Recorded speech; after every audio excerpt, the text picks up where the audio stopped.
Hello students, हम लोग कर रहे हैं टर्म 2 क्लास 10th की तैयारी शुरू। और आज हमारी क्लास का नंबर है C5, क्लास 5। जी हाँ, हमने प्रीवियस सेशन में डिस्कस किया था कि हाइड्रोकार्बन के टाइप्स, और जिसमें आपने सैचुरेटेड हाइड्रोकार्बन और अनसैचुरेटेड हाइड्रोकार्बन के बारे में सीखा। सैचुरेटेड में आप लोगों ने एल्कीन के बारे में बात की, अनसैचुरेटेड में एल्कीन और एल्काइन की बात की। तो आज हम लोग सैचुरेटेड का एक और यहाँ पे टाइप कर रहे हैं, दैट इज साइक्लो एल्केन। तो फर्स्ट पॉइंट जो आप लोग को याद रखना है कि ये सैचुरेटेड हाइड्रोकार्बन का एक मेंबर है। सैचुरेटेड हाइड्रोकार्बन यानी कि कार्बन कार्बन के बीच में आपको सिंगल बॉन्ड मिलने वाला है, और वो यहां से भी क्लियर है, एल्केन यहां पर ऐड किया हुआ है। दूसरा पॉइंट जो आपने याद रखना है कि साइक्लोएल्केन में जो स्ट्रक्चर बनेगा वो एक रिंग स्ट्रक्चर बनेगा, यानी कि क्लोज्ड स्ट्रक्चर। आपने पढ़ा है कि कार्बन कार्बन की ज्वाइनिंग तीन तरीकों से कर सकते हैं। एक तो हो गया एंड टू एंड, यानी कि सभी एक स्ट्रेट लाइन में लगा दो। एक हो गया स्ट्रेट में चल रहे हैं तो बीच में कुछ ब्रांचिंग में भी लग गए। और तीसरा टाइप जो है रिंग, जिसके बारे में आज थोड़ी सी और अच्छे से हम लोग बात करेंगे, एक क्लोज्ड स्ट्रक्चर जिसमें कार्बन एटम्स कनेक्ट होंगी।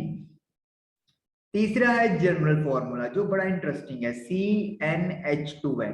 कुछ याद आया? ये वही फॉर्मूला है जो आपने एल्कीन में भी यूज किया था। इसका मतलब क्या है, साइक्लोएल्केन और एल्कीन का जनरल फॉर्मूला सेम होता है। जनरल फॉर्मूला इज सेम, लेकिन फर्क है। एल्कीन और साइक्लोएल्केन में बहुत फर्क है। पहला डिफरेंस तो यही है कि एल्कीन में कार्बन कार्बन के बीच में मिनिमम एक डबल बॉन्ड मिलेगा, लेकिन साइक्लोएल्केन में कभी भी आपको डबल बॉन्ड मिल ही नहीं सकता। दूसरा डिफरेंस, साइक्लोएल्केन का पहला मेंबर था वो N की वैल्यू 2 से स्टार्ट होता था, दैट इज इथीन। लेकिन साइक्लोएल्केन में जो फर्स्ट मेंबर है वो N की वैल्यू 3 से स्टार्ट होगा। अभी अपन इसके बारे में बात करते हैं, क्लियर हो जाएगा आप लोगों को। सपोज करो मैं यहाँ पर टेबल बनाता हूं जैसे अपन ने कल भी बना रहे थे, और साइक्लोएल्केन के दो तीन मेंबर हम लोग लिखते हैं।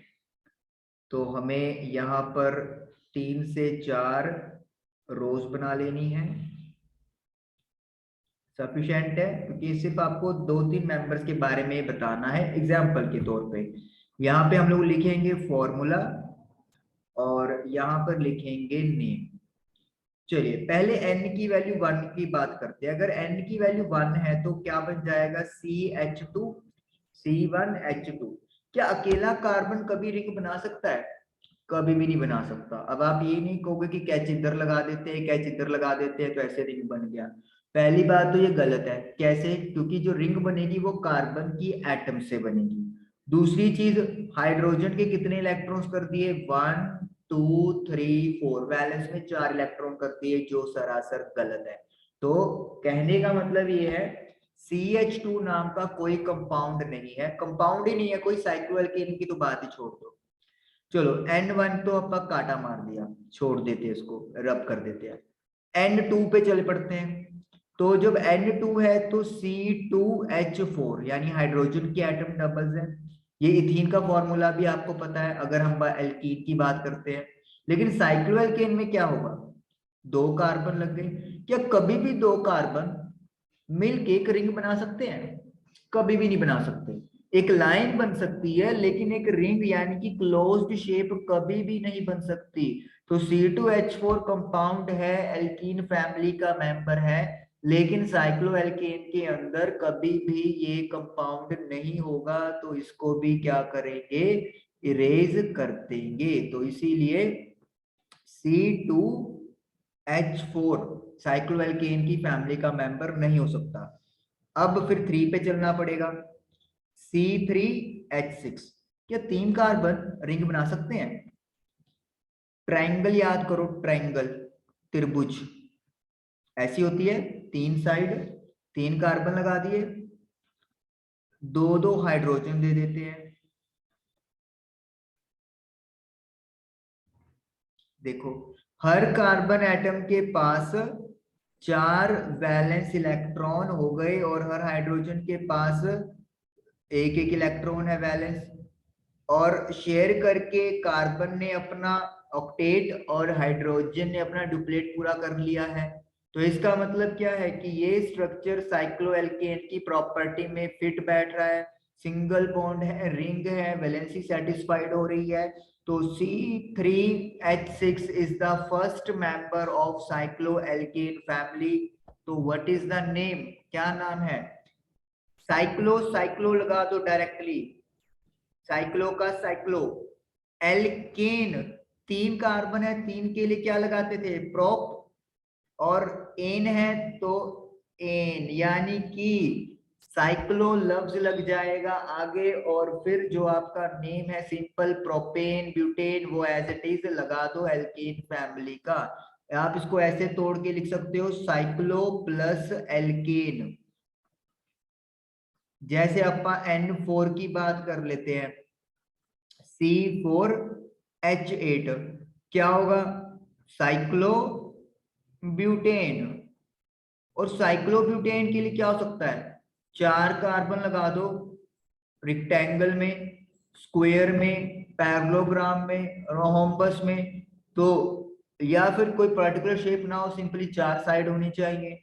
तो इट मींस साइक्लोब्यूटेन बहुत सारे तरीकों से वी कैन से पॉसिबल है। अभी हम लोग ये बात नहीं कर रहे कि अलाइनमेंट कैसे होना चाहिए या कब वहां पे रिपल्शन कम होगी, वो उस चीज की बात नहीं कर रहे हैं। सिर्फ जनरली हम लोग समझ रहे हैं कि C4H8 एक रिंग स्ट्रक्चर बन सकता है जो आपके सामने दिख रहा है, और हर कार्बन के साथ 2 हाइड्रोजन की एटम्स आप लोग अटैच कर सकते हो। तो this is a cyclobutane structure.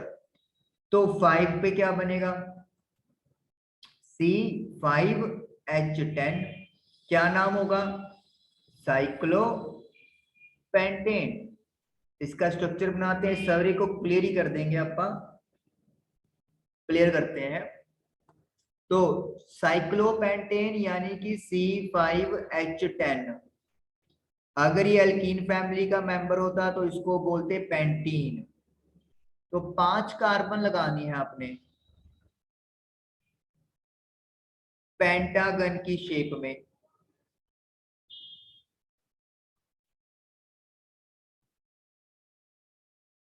Like this. अब हर कार्बन के साथ वही 4, सॉरी, दो दो हाइड्रोजन के एटम्स कनेक्ट कर दो। तो इस तरीके से आप लोग देखिए कि हर कार्बन की वैलेंसी सेटिस्फाइड हो गई है और एक रिंग स्ट्रक्चर साइक्लोपेंटेन आपके सामने है। Then cyclohexane. हेक्स मतलब 6 कार्बन और ए मतलब an, single single carbon linkage. तो इस तरीके से ये कार्बन की 6 एटम्स कनेक्ट हो गई, और हर कार्बन के साथ दो दो हाइड्रोजन कनेक्ट कर दो ताकि वैलेंसी कंप्लीट हो जाए। तो इस तरीके से साइक्लोहेक्सेन का स्ट्रक्चर आप लोगों का ड्रॉ हो गया। तो ये इंपॉर्टेंट है क्योंकि आपकी बुक में दिए हुए हैं और आपको करने जरूरी है। एक और स्ट्रक्चर हम लोग कर रहे हैं, that comes under unsaturated, and that is a very special structure, benzene. C6H6। जितने नंबर ऑफ कार्बन की एटम्स उतने ही हाइड्रोजन की भी एटम्स हैं।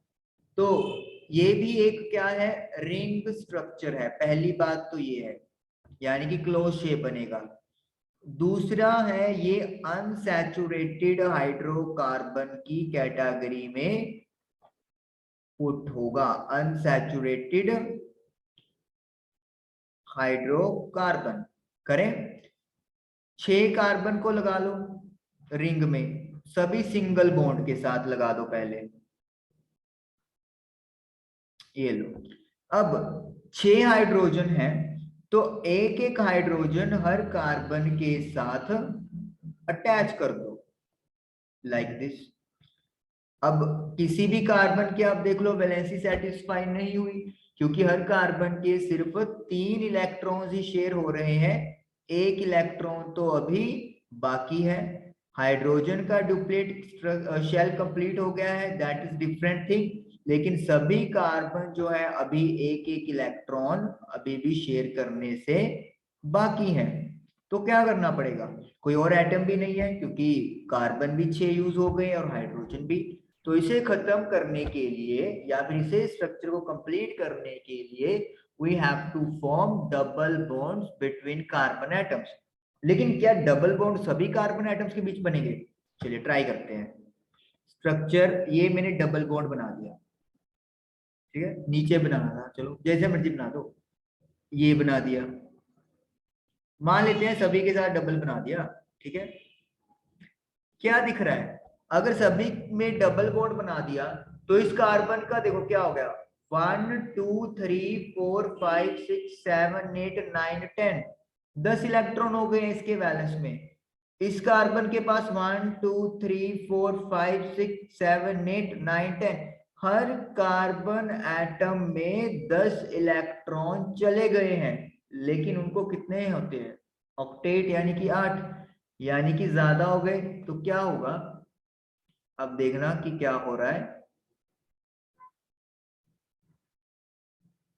अपन ने क्या किया, आधे जो डबल बॉन्ड थे वो खत्म कर दिए, और खत्म करने का तरीका क्या है, अल्टरनेटिव, मतलब एक लगाना है, अगले वाला छोड़ देना है, नेक्स्ट पे लगाना है, अगले वाला छोड़ देना है, नेक्स्ट पे लगाना है और अगले वाला छोड़ देना है। तो इस तरीके से आप अगर काउंट करोगे, किसी भी कार्बन का काउंट कर लो, इसका कर लेते हैं, 1 2 3 4 5 6 7 8, कंप्लीट हो गया। इस कार्बन का 1 2 3 4 5 6 7 8, तो यू कैन क्लियरली सी कि हर कार्बन एटम का ऑक्टेट कंप्लीट हो गया है। तो this is the special structure of benzene. इसी स्ट्रक्चर को बनाने का एक और तरीका है, और दोनों ही एप्लीकेबल है, दोनों ही सही है, दोनों में ही फुल मार्क्स मिलेंगे। सेम लग रहा है, बिल्कुल सेम ही है, अभी भी सेम चल रही है कहानी, अभी भी सेम है, कोई फर्क नहीं है, वही एच एटम्स लगा दी, वैसे ही कार्बन एटम्स लगा दी। अब मैं क्या करूंगा, डबल बॉन्ड जो है अब मैंने कहां पे लगा दी, जहां पे पहले डबल बॉन्ड था वहां पे आपको सिंगल बॉन्ड दिखेगा, और जहां पर सिंगल बॉन्ड था वहां पर डबल बॉन्ड दिखेगा। क्या ये डिफरेंट स्ट्रक्चर हो गया? बिल्कुल भी नहीं, ये दोनों सेम ही चीज को रिप्रेजेंट करते हैं, दैट इज C6H6 बेंजीन। और ऐसे स्ट्रक्चर्स को रेजोनेंस स्ट्रक्चर बोलते हैं, जिसके बारे में आप +1 में पढ़ोगे। तो C6H6 ये बेंजीन का फॉर्मूला और स्ट्रक्चर, वेरी इंपॉर्टेंट। ओके, चलिए अब नेक्स्ट टॉपिक पे चलते हैं। टॉपिक को लिखने से पहले मैं एक चीज करूंगा, फिर टॉपिक पे लेके जाऊंगा। मेरे पास ब्यूटेन है, ब्यूटेन मतलब 4 कार्बन, एन है यानी कि सिंगल बॉन्ड है, एल्केन फैमिली है, एल्केन मतलब CnH2n+2।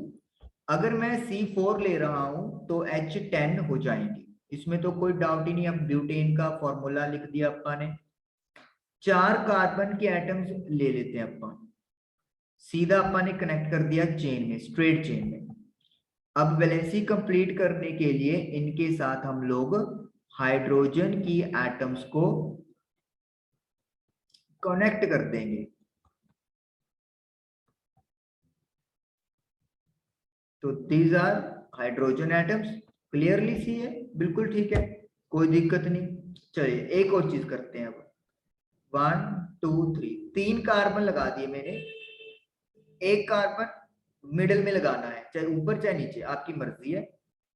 और फिर वही काम करेंगे, सभी की वैलेंसी कंप्लीट कर देंगे बाय एडिंग हाइड्रोजन एटम्स। जितनी रिक्वायरमेंट है सभी के साथ अटैच कर दो, ये बन गया।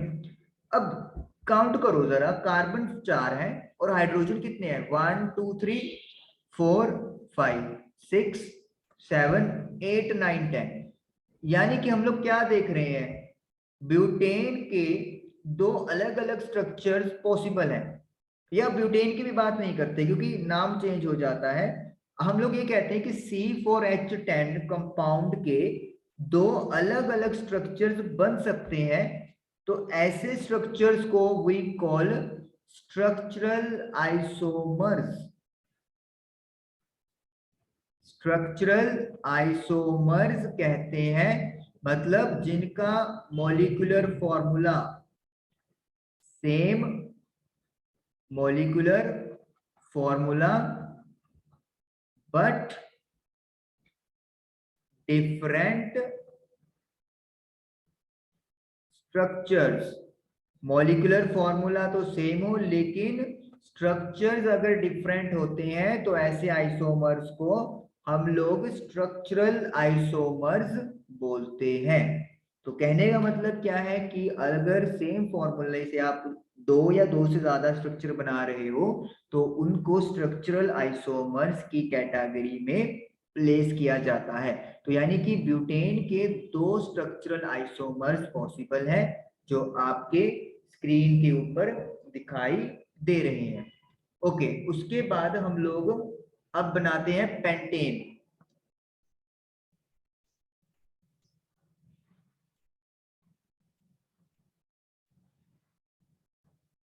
पेंट मतलब कार्बन की 5 एटम्स और सिंगल बॉन्ड है, तो यानी कि एल्केन है क्योंकि एन की ओर इशारा हो रहा है। तो हाइड्रोजन की कितनी एटम्स होती हैं, डबल से दो ज्यादा, यानी कि 5 इंटू टू 10, 10 प्लस 2 12। तो ये हो गया C5H12 पेंटेन। अब चले ये इसके आइसोमर बना के देखते हैं। पहला तो स्ट्रेट चेन का ही बनेगा, सीधे सीधे 5 कार्बन लगा दो और बाकी क्या करेंगे, हाइड्रोजन अटैच कर देंगे। 1 2 1 2 1 2 1 2 3। This is the pentane structure. तो ये पेंटेन का स्ट्रक्चर बन गया। आप काउंट कर सकते हो, कार्बन 5 है, हाइड्रोजन 12 एटम्स है। चलिए एक और तरीका,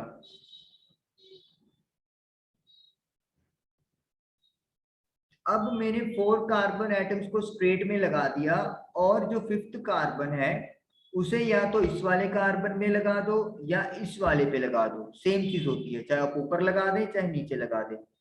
मिडिल इन मिडिल ही लगाना है, टर्मिनल्स पे नहीं लगाओगे, टर्मिनल्स पे कोई फर्क नहीं पड़ता, ये भी बात जान लो।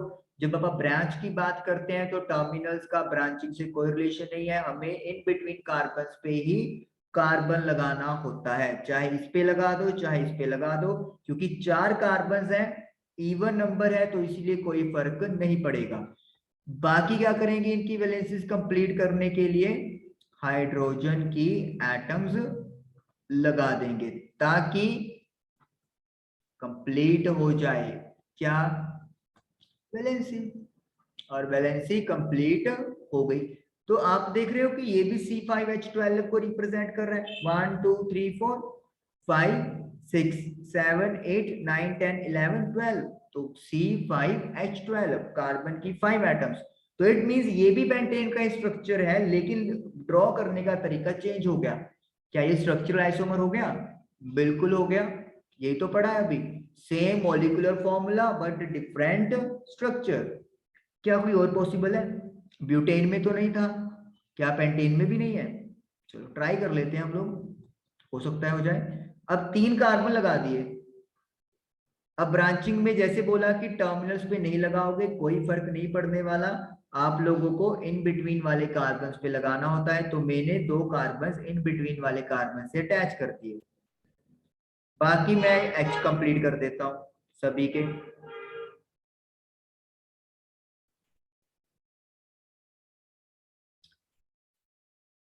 लो जी, अब आप देख रहे हो कि हर कार्बन के चार चार जो भी बैलेंस इलेक्ट्रॉन थे वो सेटिस्फाई हो रहे हैं। काउंट कर लो, 3, 6, 9, 12 और कार्बन की 5 एटम्स हैं, तो ये भी तो C5H12 बन गया। तो इसका मतलब क्या है, पेंटेन के 3 आइसोमर्स बनते हैं, स्ट्रक्चरल आइसोमर्स बन रहे हैं पेंटेन के 3।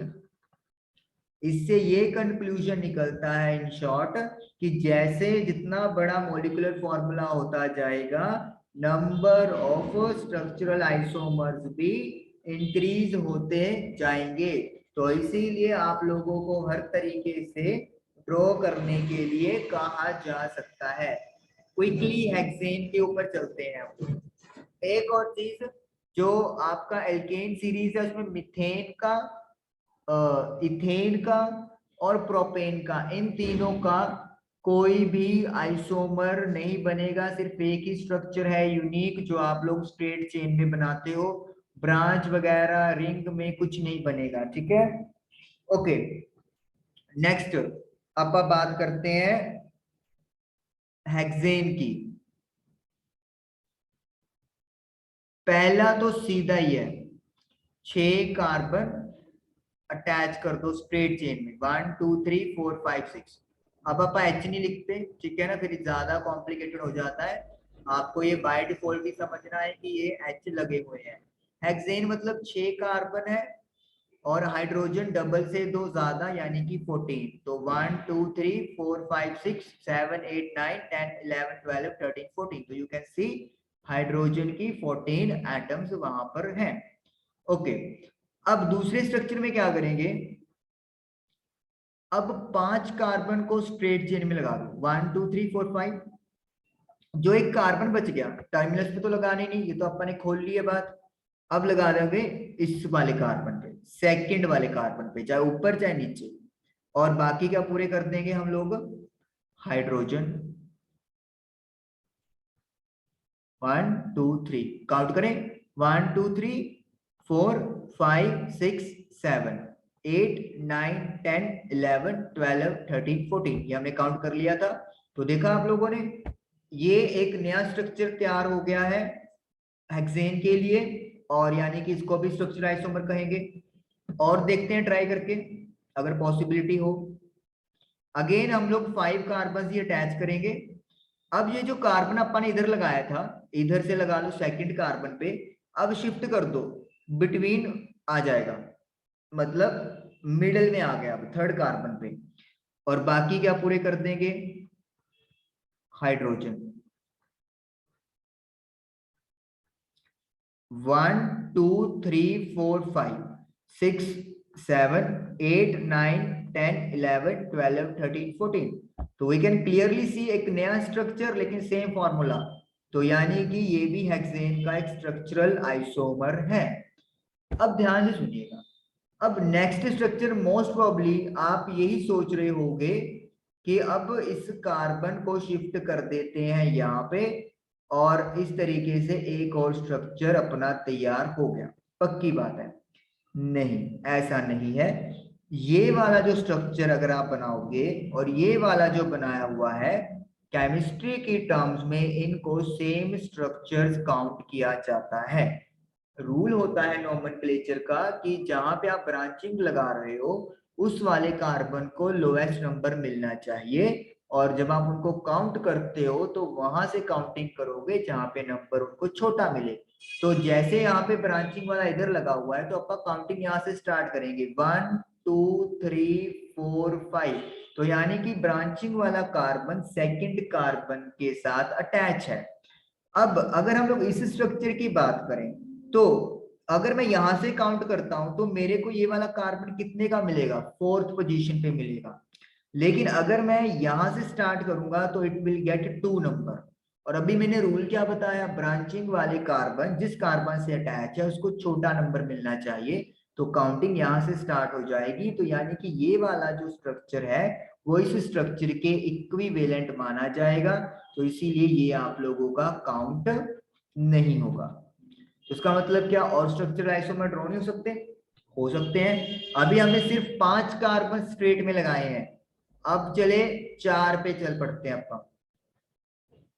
ये 4 कार्बन अपन ने स्ट्रेट चेन में लगा दिए, 2 कार्बन बच गए। जैसे मैंने बोला है ब्रांचिंग की बात करेंगे तो टर्मिनल्स की बात नहीं करनी है आप लोगों को। टर्मिनल्स पे अगर आपने किया तो समझ लो आपका नंबर गया।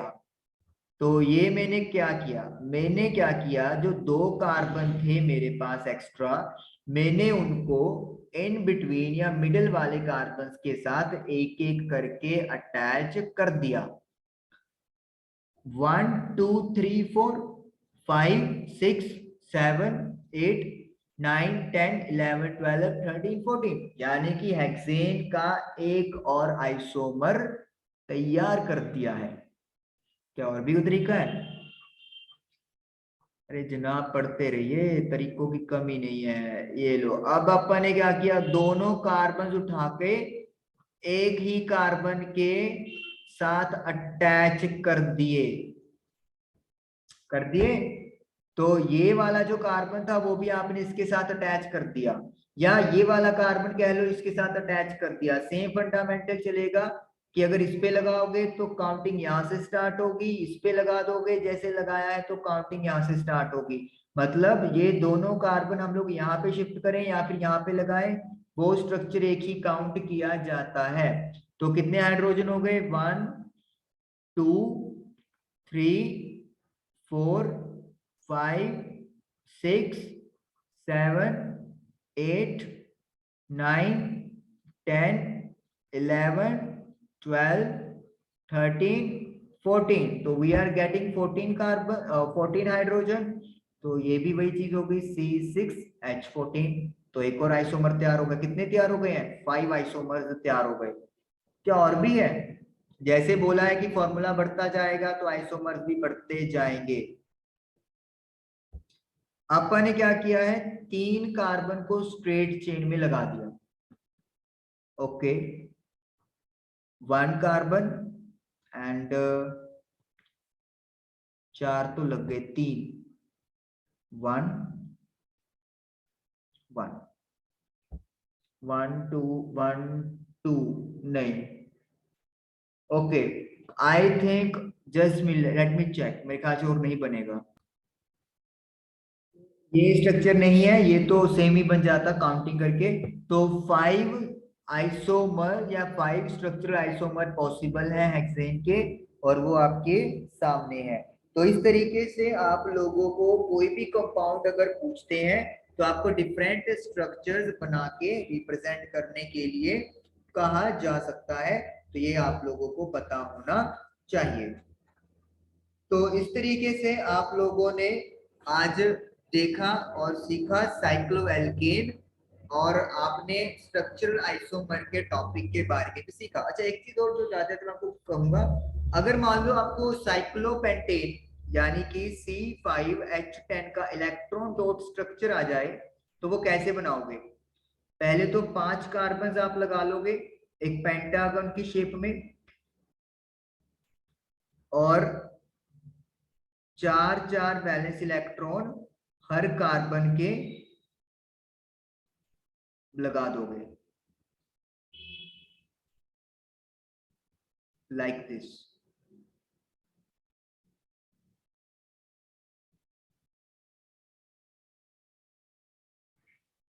इस तरीके से।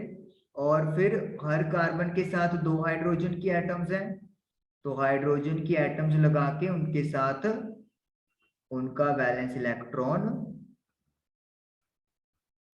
शो कर दोगे। तो this is the electron dot structure of cyclopentane. तो मतलब ये चीज रह गई थी डिस्कस करनी, स्ट्रक्चर हो गया लेकिन इलेक्ट्रॉन डॉट स्ट्रक्चर नहीं हुआ। तो इसी तरीके से आप बेंजीन का, साइक्लोहेक्सेन का, साइक्लोप्रोपेन का, साइक्लोब्यूटेन का भी इलेक्ट्रॉन डॉट स्ट्रक्चर बना सकते हो। तो आई होप कि आप लोगों को आज की क्लास क्लियर हुई होगी। Do revise. Thank you for watching the video.